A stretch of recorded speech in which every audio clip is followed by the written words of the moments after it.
I remember as a great Democrat, and my father, who's passed away years ago, liked him, and I thought he needed respect, and so that's why I came today, because I find him to be a man you don't meet every day. He's a good guy.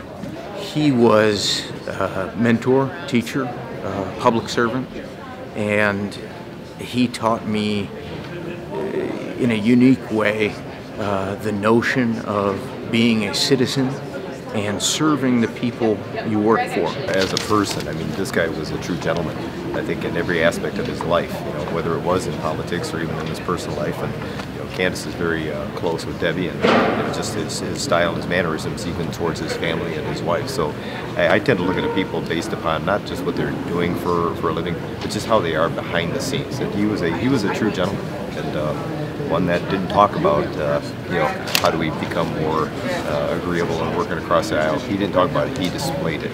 I'll tell you, the loss that we have here in Michigan is felt by the entire country, I think, really, with John Dingell. When you think about what an impactful, incredibly impactful life that he had, Clean Water Act, the Endangered Species, various issues that he got involved in. He was a true warrior in the highest degree of respect, that I say that.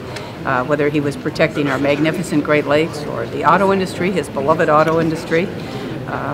And so just to have a couple of days here to be able to say goodbye to one of our favorite sons, certainly. But my first encounter with Mr. Dingell was before the VA was built. We had gone to a meeting about the VA downriver. And at the time, there were a lot of people that were not pleased about the VA being built in Detroit. And what I liked about John Dingell, he stood up and he told them that day, he said, that's John Conyers' district. They have the right to ask for the VA hospital as well as we do. And since then, I've been his fan. He exemplifies public service more than anyone. I mean, you learn from the best, right? And we had the opportunity to meet him when he was redistricted and to Washtenaw County, and Brenda and I both supported him and worked for him, and we got to know him. And a lot of people did know him because he was the same all the time. Always the same. Always friendly and just a regular person like us. And regular people. He was a great, great man, but he was just one of us. And legacies for me is when he stood there when the Civil Rights Bill was signed, and that will go down in history. I hope that our young people today will know about John Dingell. He cared about our schools, he cared about everything. I mean, women health issues, just the list can go on and on.